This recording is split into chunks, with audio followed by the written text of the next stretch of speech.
What is up, alienARMy? I am Oculus, the alien next door, purveyor of esoteric lore. And on this channel, we discuss everything out of this world. So today's topic, we are going to be talking about different ways to manifest your desires based upon zodiac placements. So I am going to be following the tropical natal chart, and this is just something that I personally have come up with. Okay, the idea just occurred to me. I channeled some information and here we go. I don't know if this is stated anywhere else, but I just wanted to put that out there because this is something that resonates with me, and when the universe guides me to film a video, I film a video. So here it is. Now, I do have a few other videos regarding different zodiac placements, as well as some videos regarding manifesting. This is just going to be if you know your zodiac placements, and this is some helpful ways that you can speed up your manifestations and desires. Because if you're looking at a video like this, obviously then you are a believer in astrology and how the astrological chart can influence the personality. And the way that we go about expressing ourselves and bringing desires into fruition in our experience is different for everyone, obviously, as we are all individuals.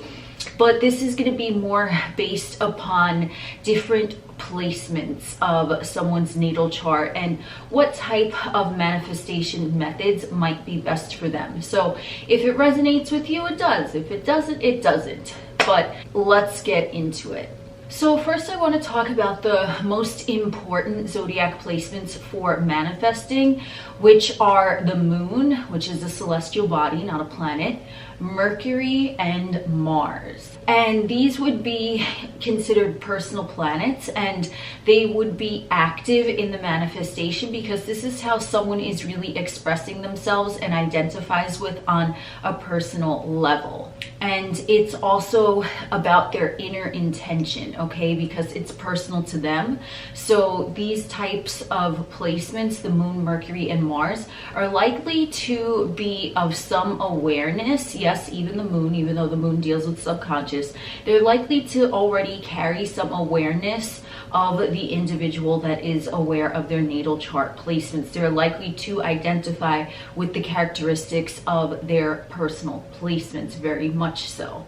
And these planets are going to be active when someone is attempting to manifest, because remember, manifestation is really exuding energy and vibration outward. It's your state of being, and it's also how you're maneuvering about in your physical realm environment. So as you are waiting for your manifestation to come into fruition, these three celestial bodies, moon, Mercury, and Mars, are going to be noticeable in your day-to-day activity and how you are actively embodying the essence of your desired manifestation. It's how you are emotionally embodying it with the moon. It's how you are intellectually embodying it with Mercury. And it's also how you are physically engaging in your material realm as you are embodying it with Mars. I do want to touch on Saturn as well, because my very first video ever on YouTube with this whole concept of astrology and esoteric and things like that is called Manifesting with Saturn, or something along those lines. And I find Saturn to be a very key component, at least astrologically, in terms of manifestation, because Saturn is the planet that shows the area which we need to address in our physical realm domain, right? Saturn is sort of presenting us with, okay, well, here's the master key. Like, you might want to pay attention to things that are going on in this area to better equip your physical realm experience and environment in order to receive your manifestation. Saturn is also an area that you want to keep a routine in, okay? So let's say whichever type of manifestation method that you prefer, which I will go over in a second, this is, you want to look at your placement of Saturn, because this is the best way that is going to enable you to keep that routine no matter what it is. So Saturn house placement and sign, very important, because this shows the way that routine will best serve us in our physical realm domain. Now we have the planets Uranus and Neptune, and these I refer to as passive, as the inner celestial bodies were active. These are passive because they are not personal planets, so really the aspects to these and the house placement is going to be of more importance than the actual sign that they fall in. And these are what I refer to as the outer guidance, because one is not personally necessarily identifying with these planets in their day-to-day life, although obviously some can, especially if one of these planets is dominant in the natal chart.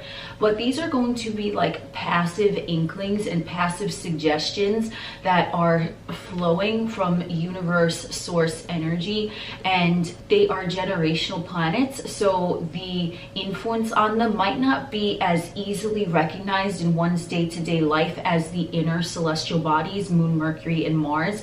These are going to be somewhat of the intuitive hunches that one feels and how they receive information and they receive guidance from the universe on an intuitive level, so to speak, more like nuances in vibration rather than outright logic and facts. Okay, so we want to look at Uranus and Neptune as being passive because they are subtle in the way that we are going to receive energetic transmissions from the universe. So if we are trying to manifest something via the personal celestial bodies, we are going to get intuitive hunches on what next to do along our journey via the avenue of Uranus and Neptune. So we want to make sure we look at the house placement, any aspects with these planets, especially two personal planets, because those are only going to amp up the energy of the personal planets with, you know, that universal super consciousness. So now that I got that out of the way with these celestial bodies in regards to manifesting, so that is my own personal view of the planets, celestial bodies that are best suited for interpreting how one is going to manifest their desires in the physical realm domain. So we want to look at the sign, especially of the personals, the Moon, the Mercury, and Mars, as well as the house placement, any aspects.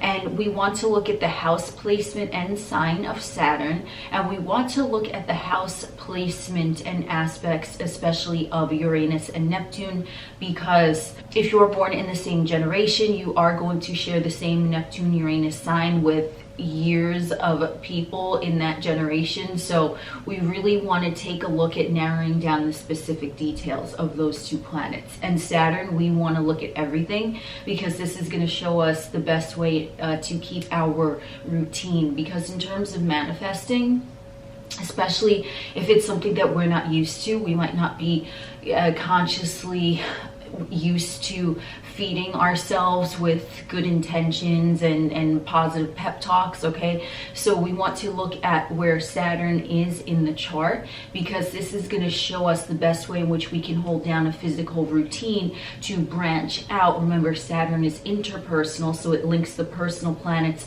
with the universal planets. So Saturn is really going to be that bridge, that link where we want to commit ourselves to that repetitive action. And the personal celestial bodies, Moon, Mercury, and Mars, obviously they are the most closely that we identify with. So we want to take a look at their house placement, their sign, and see if we can figure out any solutions in how these placements play out in the way that we go about manifesting. Now I'm going to go over 4 methods of manifestation. So I'm sure there are more, there's plenty of them. You know, there's like the 2-cup method, and then there's like the, I think it's like 5 by 55 method or something along those lines. But I'm just going to break it down into 4 based upon the elements of the zodiacal natal chart. Okay, and here is why. So first off, let me start with scripting. Now, scripting,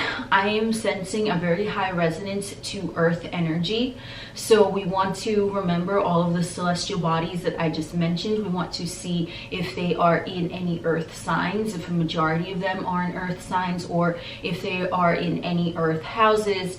Earth houses are houses number 2, house number 6, and house number 10. So with scripting, I find it resonates with strong earth energy because it's something that you are physically writing down on a physical piece of paper. Obviously you can do scripting, you know, on your iPad or on a computer or on your phone or what have you, but when you script, and this is pretty much stated with a lot of law of attraction techniques, when you script with a physical pen, crayon, marker, whatever, and a piece of paper, that is really going to coalesce the energy into the physical realm environment, because now you see something physical and tangible in front of you stating your desires. So earth energy, as I mentioned, the placements, earth signs, Taurus, Virgo, Capricorn, houses 2, 6, and 10. These can benefit a lot from scripting. Now, you don't necessarily have to have every sign in these, but if you have any of the personal planets in those 3 signs or in those 3 houses, scripting may be very beneficial for you because you're likely to be someone who wants to see physical and tangible evidence, and that's more likely to embed itself quicker into your subconscious mind, because the way that you are feeling and the way that you are receiving information and the way that you are expressing energetically the desire for your manifestation, if it's expressed via an earth route, scripting is going to just give you that evidence right away, saying I have XYZ, add whatever you want. Okay, so again, with scripting, what we want to do is script in present tense, or we can also do it in past tense. Past tense meaning, let's say you desire to purchase a new hair dryer. I don't know, right? You desire to purchase a new hair dryer. You're going to state, I have XYZ hair dryer, right? It's you are in physical possession of it now. Or you can say, yesterday's date, I received my brand new hair dryer, right? Because now it's saying, okay, that already happened. So it's instructing the universe, well, yeah, I already received it. So it's going to bring it to you. And if you're stating I have, that means that it's in your experience now. So whichever one resonates with you, it doesn't really matter. It just depends what you feel more comfortable as stating. But what you want to avoid with scripting especially is I will, or soon, or things like that that are like kind of leaving it out in an ambiguous manner. You want to state it as a fact now, or something that had already occurred. So if your goal is to win an Olympic gold medal, you will state, on this date, somewhere in the past, yesterday, I won my first Olympic gold medal and it feels amazing, or something along those lines. Or it feels so good holding my Olympic gold medal in my hands right now. So now let's go into the manifestation technique of visualizing. Now, visualizing, I would recommend for strong water placements. So Cancer, Scorpio, Pisces, houses 4, 8, and 12. So we want to take a look at the personal planets and see if they resonate with water energy, and visualization might be a great technique for you if they do, and here is why. So with visualization, typically this method is where you are setting a stage, so to speak, and you are envisioning a scene all in your mind. Okay, so there is no element of scripting or anything like that. You are just imagining a scene in your mind, and you are visualizing it in a first person perspective. It's very important to get this in a first person perspective, as in you are looking out in that imagined scene, in that imagined state, through your own eyes. So let's say you desire a perfect relationship.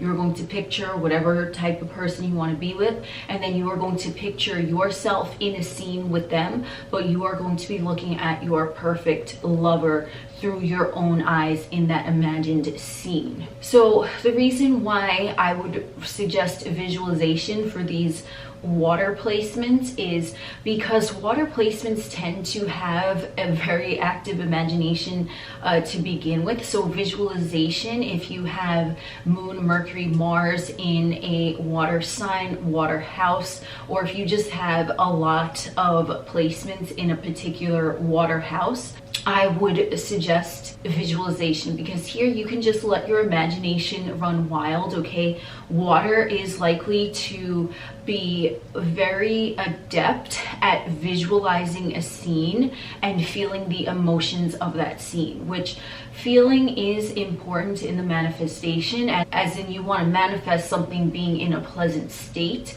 but it's not necessarily the case. But with water placements, as they're envisioning a scene, they can make it very vivid and real in their mind as they are imagining it, and this is going to kickstart that manifestation, because now their greatest fantasy, like all they have to do to manifest their desire is daydream about it, fantasize about it. So when I suggest this for the water placements, the same thing as I'm going to say for all of them is that when you are putting yourself in an imaginal scene, what you want to do is imagine it as being something that already occurred, okay? So you can also picture yourself, depending on where you're at, if you want to picture something as in the now moment, like if you want to visualize a person texting you right in that moment, you can certainly do that. But if we really want to get this sort of cemented where it's going to come into fruition in physical reality, what we really want to do with visualization especially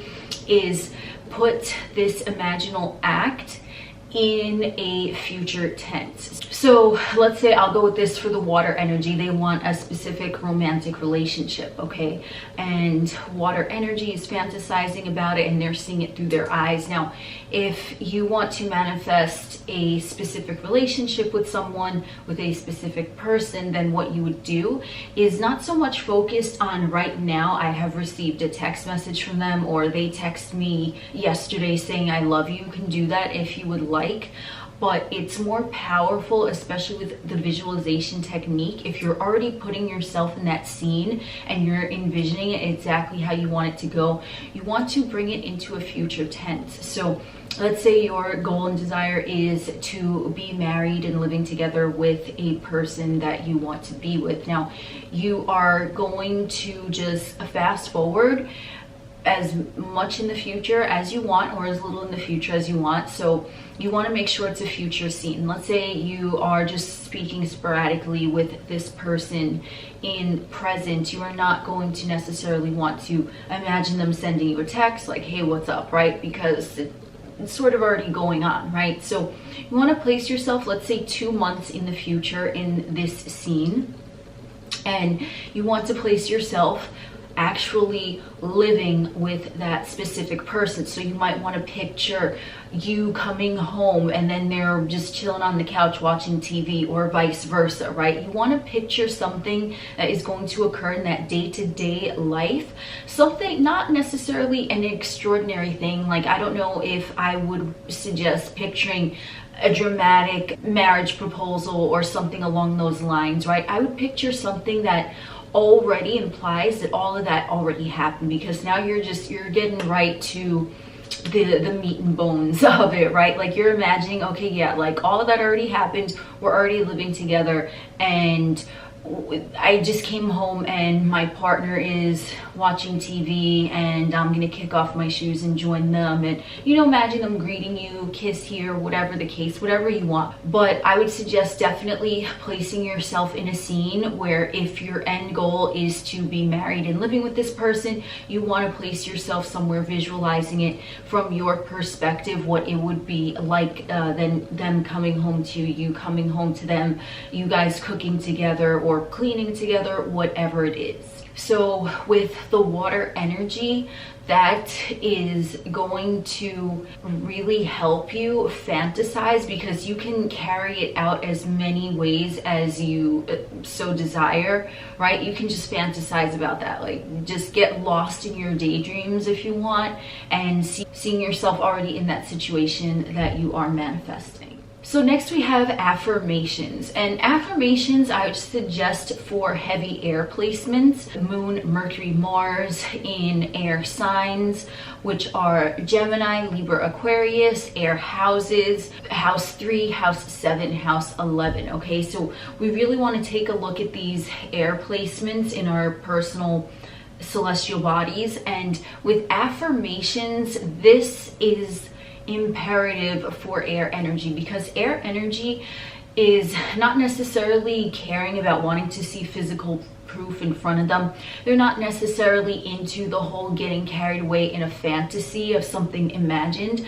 They're more into the intellectual assertion and communication side of it. Now, what I mean by that is, with the air signs, affirmations: I am XYZ, I have ABC, right now I am. So with affirmations, this is really taking place inside someone's mind, and a lot of air energy, strong air energy, very much resonates well with the realm of the mind. They can get lost in their head, not necessarily in a fantasy like water energy, but more lost in their head of just thinking thoughts. Okay, so if someone is already thinking a lot of thoughts, and we all do obviously, but for air signs placements, it tends to be more rampant than that.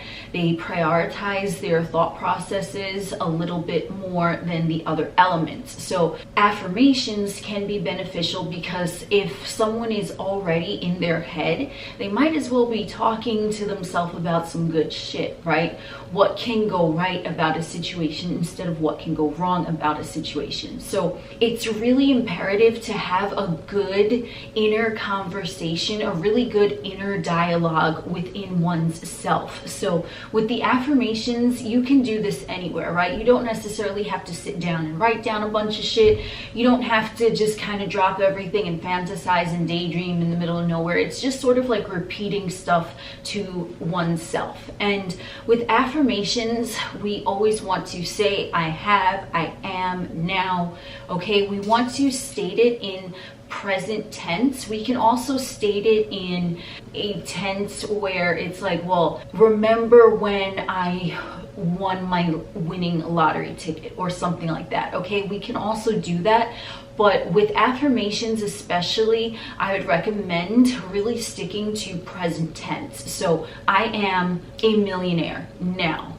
I am a gold medal winner now. I live in my dream home now. Whichever the case may be for what you're manifesting, right? It's always going to come back to how you speak to yourself. So affirmations don't necessarily also have to be in regards to your manifestation. It can also just be that inner talk, that inner dialogue that one has with themselves in, my dreams come true in the most divine and perfect way, or something along that nature. Okay, especially if repeating to yourself, let's say I'm just gonna use gold medal Olympic winner again. Okay, so if you really want that gold medal in the Olympics, right, and you're training, but you just, it doesn't feel right to say I am a gold medal winner right now. What you can say to buff it up a little bit, I don't know if that's a term, but it is now. What you can do is say, every day that I am training, my speed is getting faster and faster, or something along those lines. Especially if affirming to yourself that maybe subconsciously there might be a little thing where you feel like it might be slightly out of reach to be saying that to you in present tense. What you want to do is just build it up and say, every day my time on the track is faster and faster. Right? I am confident in my ability to run track in a sublime state of mind in perfect time, or whatever the case may be. But with affirmations, I would recommend to definitely put the most positive type of influence into your inner dialogue and present it in a present tense. So whatever is the best feeling present tense affirmation that you can say about yourself confidently, go with that. Now we have intentions. So intentions, I would suggest for heavy fire energy within Moon, Mercury, Mars. Okay, so that's Aries, Leo, Sagittarius. That is houses 1, 5, and 9. Now, why intentions for fire signs? First off, intentions are more of intending and commanding how you want things to go. So it's stating a fact, but it's also exerting your power over your environment in a way in which you could see. So with intentions, you are declaring the compliance of the energy within your kingdom. And with fire energy, it tends to be very forthright, very gung-ho, very in your face, very domineering and commanding of the environment. It's sort of like a heavy fire placement is going to automatically expect things to fall in line the way that they choose, right? So with the intentions with the fire energy, now this is really taking charge, commanding your environment with confidence, going forth knowing that everything works out better than you expected. So with the intentions, now we can intend all day long. Obviously, when we wake up in the morning, we can intend this day will run smoother and better than I expected. So intentions are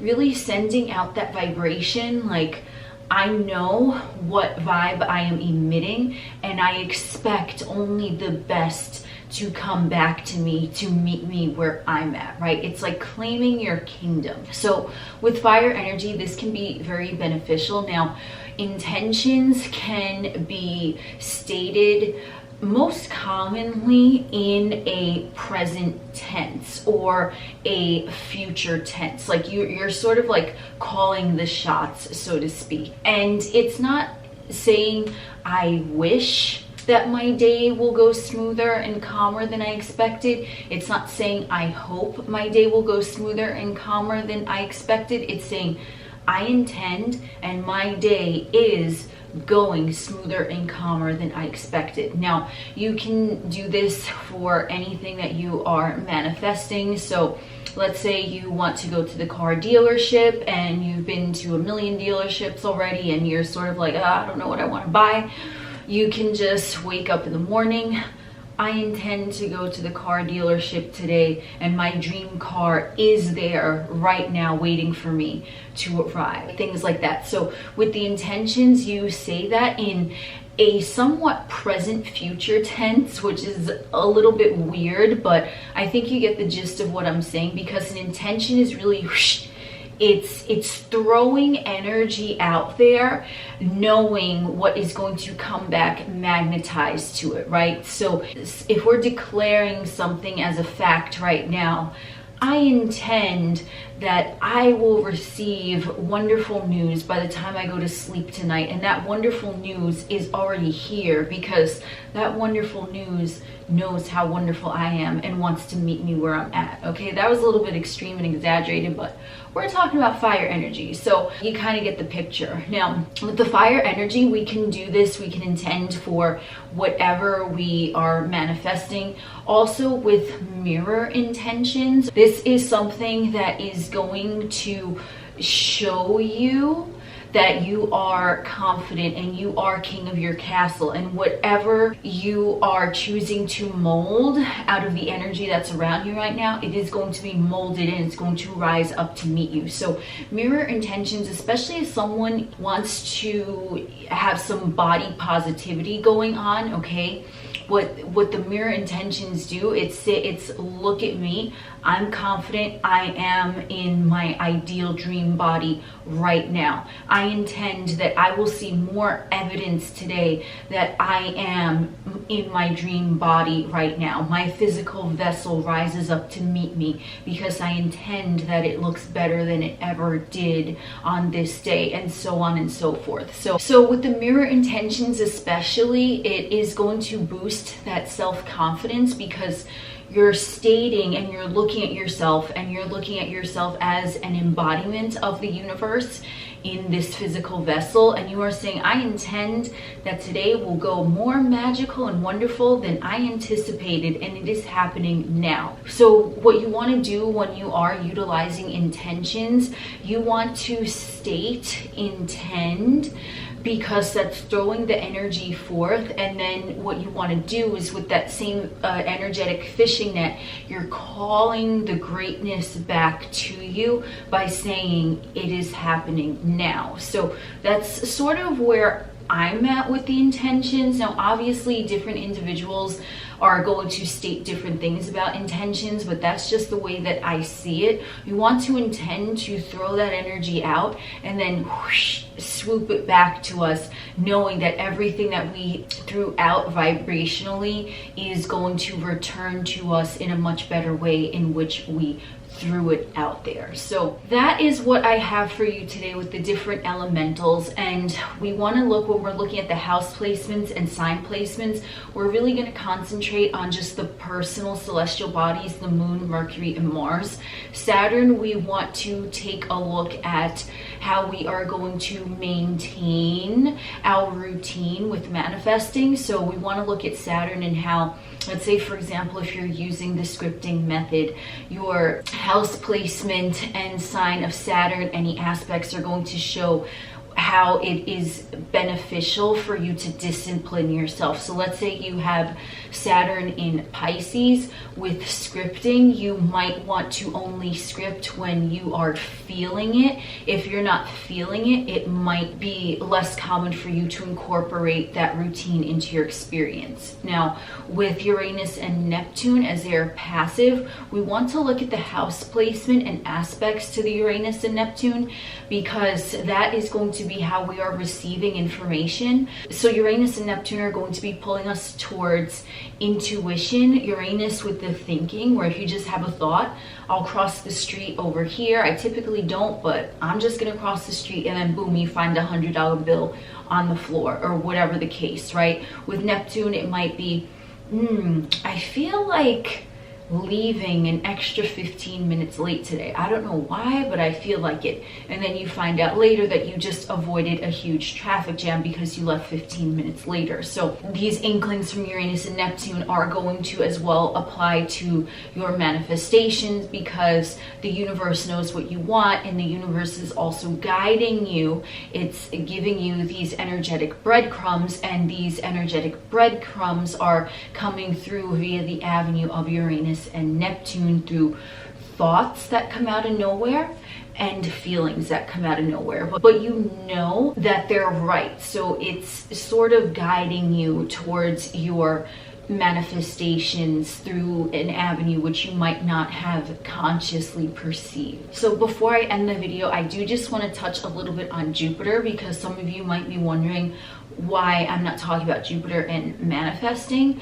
Well, Jupiter is actually what one attracts, at least astrologically. Now, I'm not saying that Jupiter can't be used with manifesting, but Jupiter is more what you are already attracting. You're not going to really have to intend to manifest much in the area of Jupiter in your natal chart. So Jupiter is, I've seen a lot of websites or whatever refer to Jupiter as like the free gift, right, in the natal chart. So it's like you're already attracting in that area. There's not going to be much effort for you to exert in the realm of Jupiter and what you are manifesting. So I just want to throw that in there, all right? And that was it for today's chit chat. I am Oculus, the alien next door, and we will chit chat again soon.